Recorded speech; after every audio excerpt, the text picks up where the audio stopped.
Hello, parents, and welcome to this evening the school district's putting on to try to help all of us help our kids stay safe online. I'll start with telling you a little bit about myself. My name is Christa Dubill. I am a news anchor for 41 Action News. I've been an anchor here for 10 years now. I'm also a reporter and have had the chance to cover quite a few stories. And I'm also a mom. I have two boys who I'll tell you a little bit about now. They're Andrew. He is 12 and he loves his phone and social media. He gets really good grades, all kind of on his own, and is self-motivated and driven. Now, my 7-year-old is our crazy one who likes to pretend like there isn't any homework ever, and he keeps us laughing all the time. And he also likes his devices but doesn't have his own just yet. So the reason I started Casey Safe Online was because it was 2015, March 29, 2015. It was a Sunday morning, and there was this huge breaking news story of a local girl. Her mom had gone to get her up that Sunday morning, and the back door was open, and the girl was gone. There was this huge search for her, and they found her 3 days later, 872 miles away, with this man whom she had started chatting with first on Pinterest. She had no idea who he was and that he was capable of taking her with him. So we right away started this program here, and there have been other stories that families have shared with us now. I've sat in living rooms and kitchens and talked to these families. These are real stories. There was a 12-year-old girl. She met somebody on a game server. They ended up moving and chatting on Facebook and FaceTime, and started having some inappropriate exchanges on FaceTime. He took screen grabs of her, and she was nude in those pictures, and then started threatening her with those to try to get her to do more on FaceTime. And then the girl ended up calling a suicide hotline after months of trying to deal with this on her own, and they convinced her to finally tell her parents. That's a true story, local. A couple of other local stories. A local teenage girl met a guy on Facebook, chatted with him for a few weeks, hid everything from her parents. They met. Police had to get involved and found her at his home in the same town. A local teen girl and boy were dating. He convinced her to take a picture and send it to him. He sent it to a few of his friends. One of them sent it to the whole school. The girl was mortified and was having some really awful experiences with that. A local boy was on a gaming app. Someone he didn't know was chatting, asking him questions, getting him to chat. It turns out it was a guy who the FBI was already investigating, and that boy was in the process of sharing way too much information with someone who was already a predator on the FBI's radar. So what typically happens, all of these kids tell us this, the FBI tells us this, investigators, it starts off on a public forum like Pinterest or a gaming app, and they'll almost always get you to try to move to a private server or private app. One of the things that we have been told happens on a regular basis is these predators, I call them creeps, will try to throw out inappropriate comments to act like they're joking in the first couple of minutes just to see if the kid is receptive or isn't turned off by that or has some kind of response. And the second they get that, we're told these predators will hone in, and they stop searching for any kid who'll talk to them, and they stop to talk to this one person that's responded. They'll try to get private information, and most of the time kids have no idea what's going on before it's out of control. Some of the other issues kids have told us about, we talked about the nude or inappropriate pictures sent to someone the person trusts and then they send to others. Pictures or videos secretly taken and shared to make fun of someone, whether that's in class or at a ball game or something. So this kind of meanness is something that kids have a hard time with. Feeling left out when someone else posts about something fun they did, especially if it's a group of friends, like the kids sitting at home and they see on Instagram or Snapchat that a group of their friends was together and they were left out. That's another thing our kids are dealing with. And then mean comments made about people in chats or comments. And this is something as a parent, if you're able to take that phone every once in a while or take that device and just kind of scroll through it, sometimes you can see evidence of this and then try to help figure out a way to get involved. So why privacy is important. When we come out to schools, this is one of the things that we make sure to drive home for kids.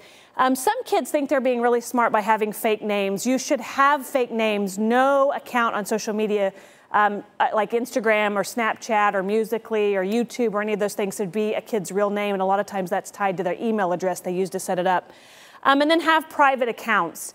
And then I show kids why that's so important, because this is an example of, this girl is of age now, but she's got a public account. She doesn't live anywhere near here. But she has a public Twitter account But she has a fake name. So it's all public, but she has a fake name. So she thinks she's being clever, she's being safe by having a fake name. The problem is other things in her feed. A couple of posts down, there was a tag from somebody telling her happy birthday. And in this particular picture that we're showing you here, and it's kind of blurred and we've done that on purpose, I can tell you that what school she goes to, that she plays for the lacrosse team. If I Google that, I can get the roster of that school's lacrosse team. I now know her real name and that she's number 18 on the lacrosse team. I know her practice schedule and I know her game schedule when she's playing. So if I'm one of those creepy people who is intrigued by her and wanting to know, I could go sit in the stands and she would have no idea, all because of a Twitter account that's public and she's allowing for people to see what she posts. So not only puts her at risk, it puts her friends at risk because she was tagging her friend and now I can find information on that friend too. So we talk to kids about that. One of the other things we do is we take pictures of the schools we visit. And so we've done that here at the school, at the Bonner Springs High School where you guys are, the auditorium and the lunchroom. And by just simply plugging that into very public websites to try to get location services, we can take it right down to the building that the picture was taken in. And that can be true in homes. We've demonstrated this for families where the kids will share a picture with us from their phone and they can text it to me and I can plug it into this and I can take it down to the room in the house where it was taken. And a lot of the creeps are pretty smart about this. And the FBI tells me the #1 picture that kids are sending that you would bother all of us parents is they're taking pictures of themselves in their rooms in the evening. So if someone gets a hold of that location information in a photo, they can tell where you live and which room is the kids' room. So some important things about private accounts: explain how important it is to your kids to not allow someone to follow or friend them if they really don't know who they are. It exposes them and it exposes their friends.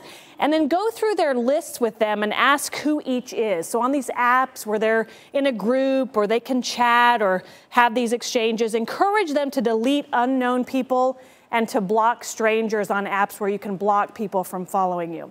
So those are a couple of really important points. Now, what can you do? I know a lot of you sitting there thinking that tonight. Know the passcodes to your kids' phones and devices. Every single expert say this is critical, and we're going to hit that again in just a minute. Set parental settings, either in your phone or your child's phone, or do that online if they're using their computers there in the home or laptops. Now, if you're just starting or just realizing you want to do more to try to keep your kids safe, whether they're just getting new devices or you realize you should have been doing more, we've put together this video that we aired about 2 weeks ago. I wanted to share it with you now on just some things to do to get started. Although this is just scratching the surface when it comes to keeping our kids safe online, there are 5 things experts say you can do to start if you're unsure how to begin. 1, know the passcodes and passwords. Experts, all of them, say you should never allow your child to lock his or her phone so you can't get into it. It's like letting them leave the house to go with strangers and not asking them where they're going. 2, check phones in at a time you've decided is right for your family. In many cases, questionable behavior on devices happens at night. Checking in those phones keeps kids off their devices when they're bored, gives them a much needed break. Now 3, checking location services. Apple devices have a really quick and easy way to see which apps are using your kids' location. If you go to settings and then you scroll down to privacy and then you go to location services, this will list all of the apps attempting to use your child's phone's location. So you can go in and change it to be never or while using. You can do this on Snapchat, Casey at Bat, any of the apps attempting to use location. Androids are all different, so you may have to ask a worker at the phone store to help you with that. 4, check chats. Know which apps your kids are on and which ones have chats in them. The advice is usually to download the same apps on your own phone just to familiarize yourself with them so you understand what's happening on your kids' devices. And 5, there's another trick that parents have told us is how they've found things concerning. If you go into Photos, if you scroll down in an Apple device, there is a recently deleted folder. Kids don't understand that when they delete something, it goes into there unless you clear it. And we've had many parents tell us that they have found things of concern in that deleted folder because the kids don't know it goes there. Now, once kids figure out this folder exists, they'll learn to delete and it won't be as helpful for you. But for now, it would work, especially if you're just starting. So there we are. We're starting to keep kids safe online. Christa Dubill, 41 Action News. So that's one of the videos that lives online on our Casey Safe Online website. It's kshb.com/KCSafeOnline. We have online. We have tutorials for like what you just saw. We have tutorials for setting your parental settings in the devices, for turning location services off. We try to keep up to date on any of the trends or things that kids are doing. This is a picture of the website there where you can go and get some of those tutorial videos or keep up to date. And then also, if you have questions, you can follow me on Facebook or Twitter. I'm Christa Dubill, hopefully pretty easy to find for you. But I really do think it takes all of us to help keep our kids safe online. And for now, we'll send it back to the rest of the program with you.